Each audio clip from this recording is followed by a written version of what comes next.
The Galactic Empire stood as a monolithic force in the galaxy, its reach extending to thousands of worlds, each subjugated under the banner of a civilization that viewed itself as superior in every conceivable way. To the Empire, the hierarchy of existence was clear: strength dictated survival, and their advanced technology and vast fleets were proof of their destined dominion. For centuries, they expanded unchallenged, assimilating or obliterating any species that dared to resist. Their philosophy was simple: might made right, and those who lacked the will to fight were undeserving of existence. When the Empire's scouts first stumbled upon Earth, they expected little.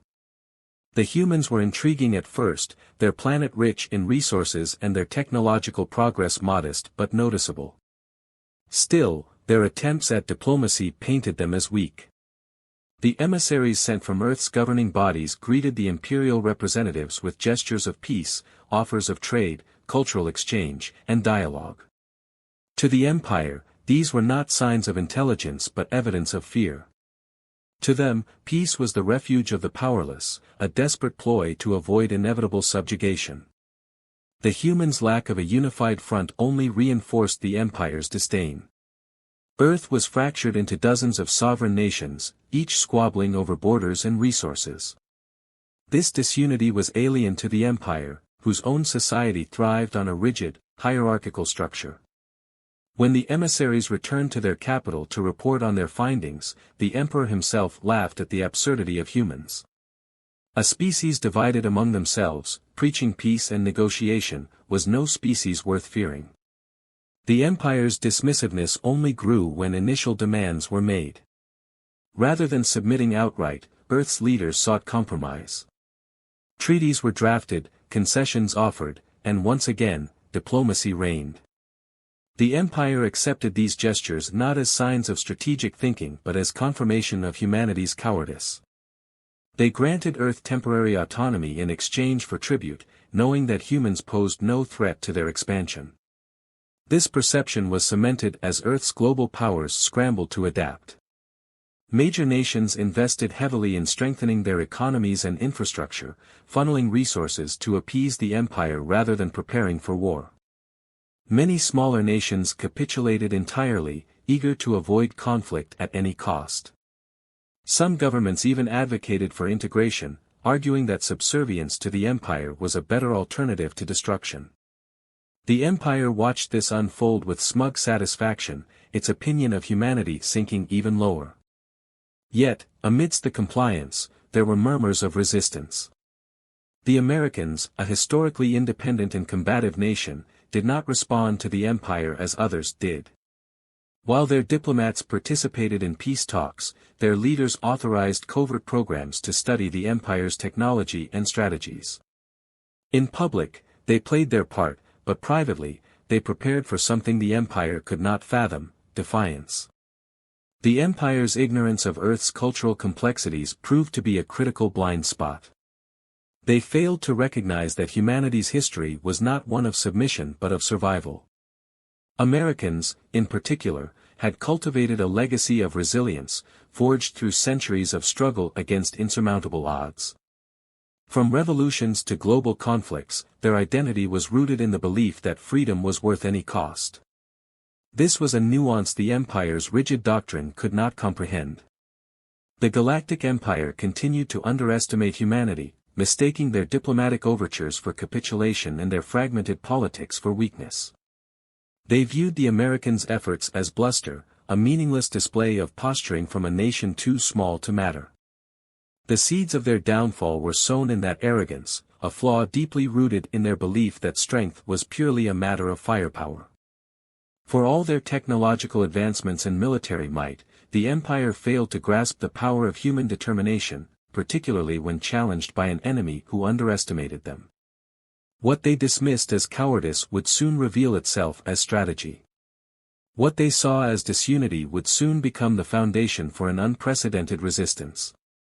And what they viewed as weakness would soon manifest as a force capable of shaking their empire to its core. The Galactic Empire's push for expansion never ceased, and their attention soon turned to a remote human colony situated on the fringe of explored space. Strategically positioned near a vital trade route, this colony was seen as nothing more than another resource-rich outpost to be absorbed into the empire's ever-growing domain. Its settlers, mostly descendants of American pioneers who had ventured into space generations prior, lived simple but resilient lives. To the empire, they were an inconvenience, a minor obstacle in their path to securing complete control of the region. The annexation began with the usual tactics. Imperial forces arrived in overwhelming numbers, deploying automated drones and broadcasting their standard ultimatum: unconditional surrender or annihilation.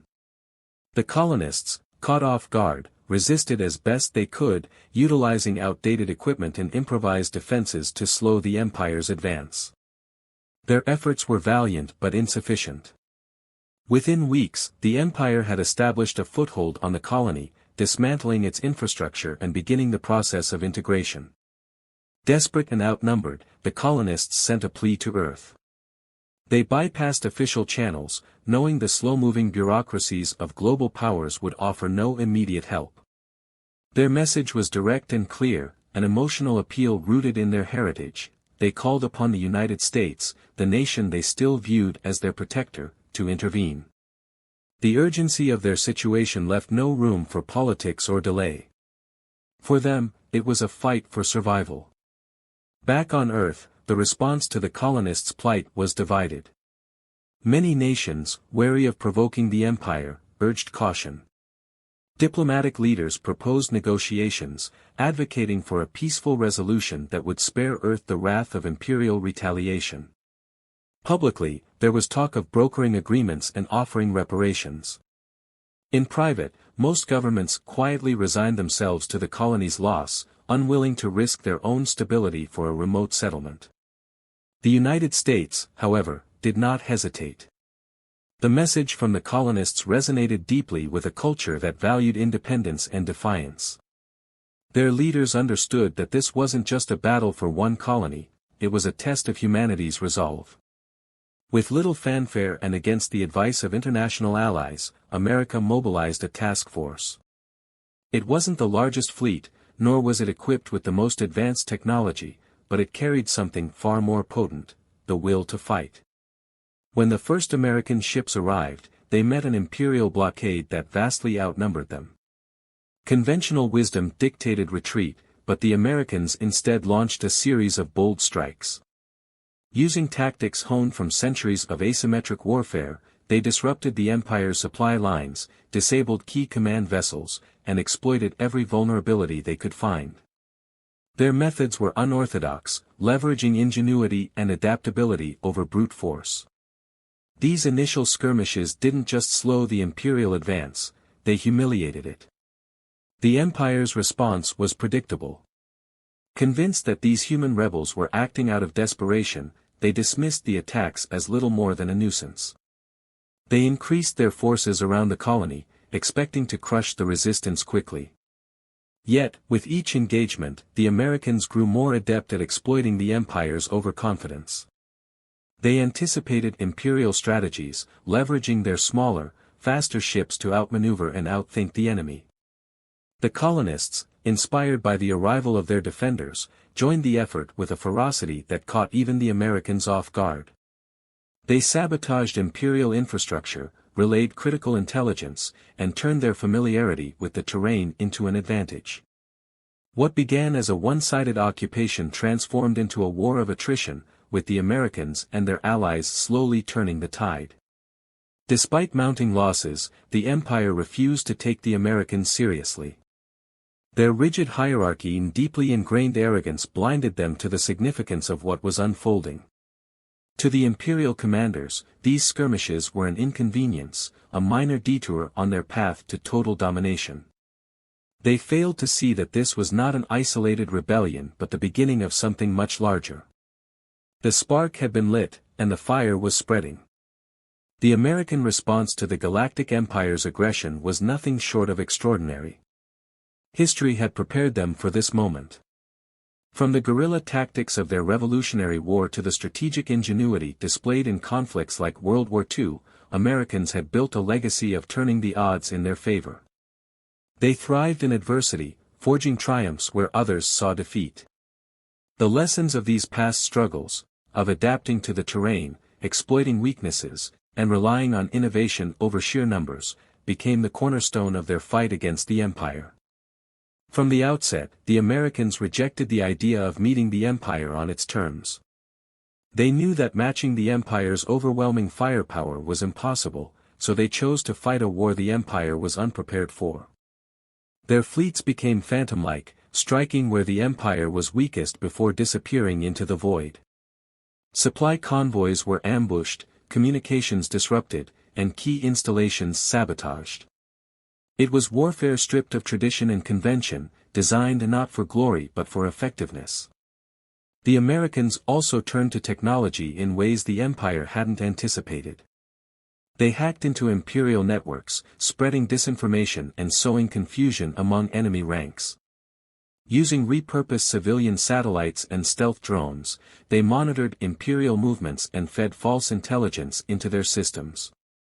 The Empire, accustomed to operating with impunity, found itself paralyzed by uncertainty.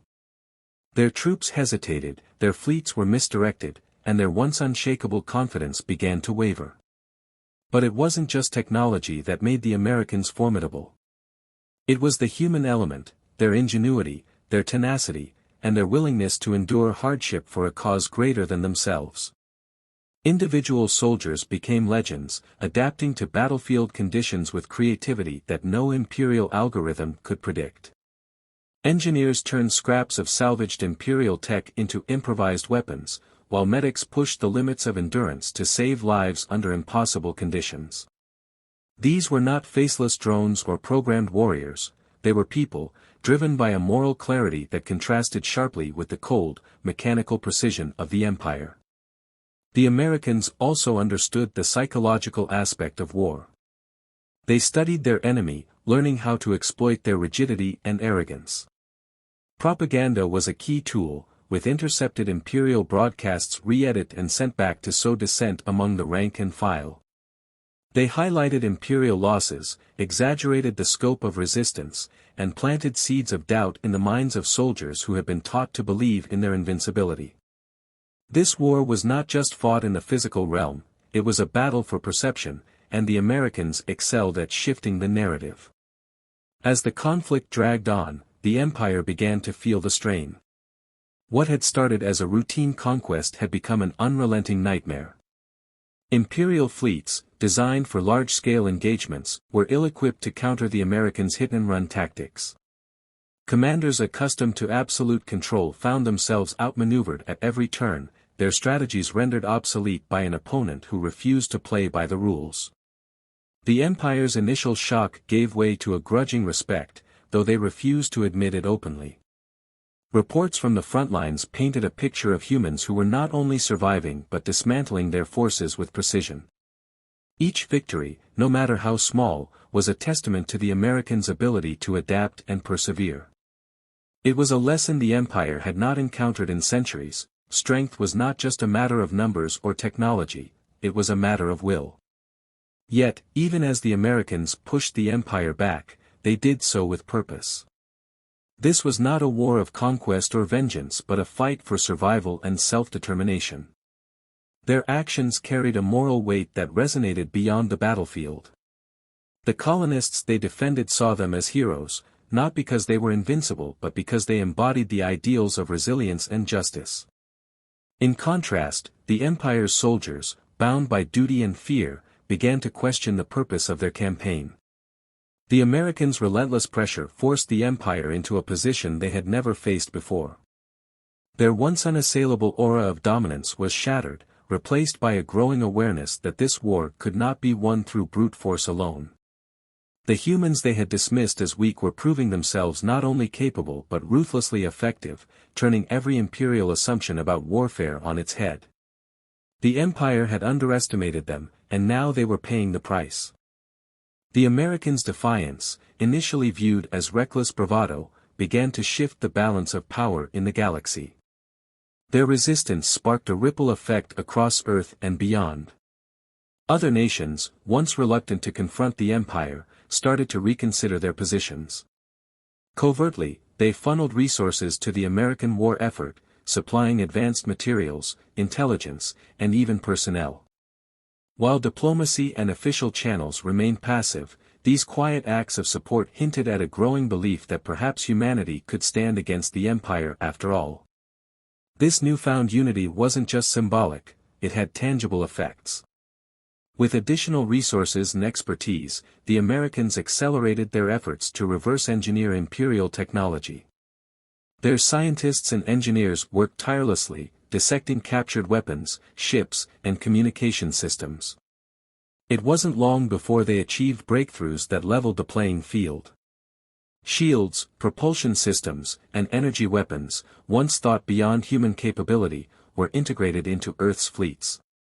What had been an asymmetric struggle began to shift toward parity. Armed with new technology and bolstered by the growing support of Earth's nations, the Americans launched a series of daring offensives. These were not random skirmishes but carefully planned strikes designed to exploit the Empire's weaknesses. Imperial arrogance and predictability became their greatest vulnerabilities. The Americans identified patterns in their movements, striking at critical supply depots and dismantling logistics chains. Each victory was calculated, stripping the Empire of its ability to respond effectively. One battle, in particular, became a turning point. Imperial forces had amassed a fleet near a key stronghold, expecting to crush the humans in a decisive engagement. Instead, the Americans lured them into a trap. Feigning retreat, they drew the Empire into a nebula rich with volatile gases. There, they detonated a series of improvised charges, crippling the fleet and forcing a chaotic withdrawal. It was a stunning victory that reverberated across the galaxy, shattering the Empire's illusion of invulnerability. Within the Empire, these defeats began to take their toll. Lower-ranking officers, once unwaveringly loyal, started to question the wisdom of the campaign. Whispers of doubt spread through the ranks as reports of human ingenuity and adaptability reached even the most insulated corners of the imperial hierarchy. These humans, dismissed as insignificant, had achieved what no other species had: they had humbled the Empire. For the first time in generations, the Empire's officers saw a conflict that could not be won through sheer might. The Galactic Council, an interstellar body that had long served as a neutral arbiter, began to intervene. Though they lacked direct authority over the Empire, their influence carried weight. Representatives from other species, alarmed by the escalating conflict, pressured the Empire to reconsider its approach. Reports of human victories and the Empire's mounting losses had begun to shift galactic opinion. What was once seen as a routine conquest now threatened to destabilize the balance of power across the galaxy. Diplomatic channels buzzed with activity, though the Empire resisted calls for negotiation. For them, admitting defeat was unthinkable. Yet, the pressure was undeniable. The Council's involvement lent legitimacy to humanity's struggle, further galvanizing support from Earth's allies. The Americans, aware of this shifting landscape, seized the opportunity to solidify their position. Each battle won, each technological leap, was not just a victory for them but a statement to the galaxy that humanity would not be subdued. The tide had turned, and the Empire found itself in unfamiliar territory. Their war of conquest, once so assured, was slipping out of their control. They had underestimated humanity, not just as fighters but as innovators, strategists, and allies. The Americans had not only survived, they had become the driving force of a resistance that threatened to reshape the galaxy itself. The question was no longer whether humanity could endure but how far they would go to win. The final clash came as the Empire marshaled its forces for one last overwhelming strike. Their fleet, vast and gleaming, converged on a critical sector where humanity had established a foothold. It was a move meant to crush the resistance once and for all, a show of force so absolute that no species would dare rise against the Empire again. Yet, the Americans and their allies saw it as an opportunity. They had anticipated this moment, preparing not just for survival but for victory. The battle was unlike anything the galaxy had seen.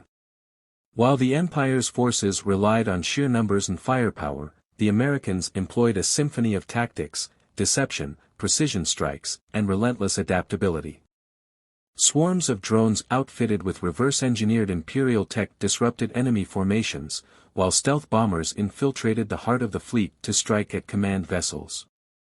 Coordinated attacks from ground-based forces and orbital platforms created chaos, fracturing the Empire's cohesion. At the center of it all was the unyielding human spirit. American soldiers and pilots, many of whom had started this war as inexperienced volunteers, now fought with the skill and determination of veterans. Their unity and resolve inspired their allies, transforming what had begun as a desperate resistance into a collective stand for freedom. Every maneuver, every sacrifice, was a testament to their refusal to yield. This was not just a fight for survival but a declaration of humanity's place among the stars. The turning point came when the Americans unveiled a weapon born of their ingenuity, an electromagnetic pulse device capable of disabling Imperial ships en masse. Deployed in the heart of the battle, it rendered much of the Empire's fleet inert, forcing their forces into disarray. What was meant to be their final victory turned into a catastrophic defeat. Imperial ships retreated in droves, their commanders realizing too late that they had underestimated their opponents at every turn. As the remnants of the Empire's fleet limped away, the reality of their failure began to sink in. Reports from the front reached the Emperor himself, detailing not just the Americans' victory but the ingenuity and resolve that had made it possible. For the first time, the Empire was forced to confront a truth they had long denied: humanity, far from being the weak and divided species they had assumed, was a force to be reckoned with. The Emperor, in a rare moment of candor, acknowledged America as their greatest challenge, a people whose defiance had shaken the foundation of the Empire's dominance. The aftermath of the war reshaped the galaxy. Earth, once dismissed as an insignificant backwater, now stood as a respected member of the galactic community. The Americans, having spearheaded the resistance, earned a reputation as both protectors and innovators. Their actions inspired other species to question the Empire's rule, planting seeds of rebellion across its territories. Humanity's place among the stars had been irrevocably changed, not through subjugation but through the strength of their convictions. In the years that followed, Earth became a symbol of resilience and determination. The scars of war remained, but so did the lessons learned. Humanity had faced one of the galaxy's greatest powers and emerged stronger, unified not by fear but by purpose. Their journey was far from over, but they had proven that they belonged among the stars. Reflecting on the conflict, one truth became clear: the Empire's greatest mistake had been to underestimate humanity's resolve. What they had dismissed as weakness was, in reality, an unparalleled strength, a willingness to fight for freedom, to adapt, and to endure against all odds. In their arrogance, the Empire had sparked a fire they could not extinguish, and in doing so, they had ensured that humanity's story would forever be one of defiance and triumph.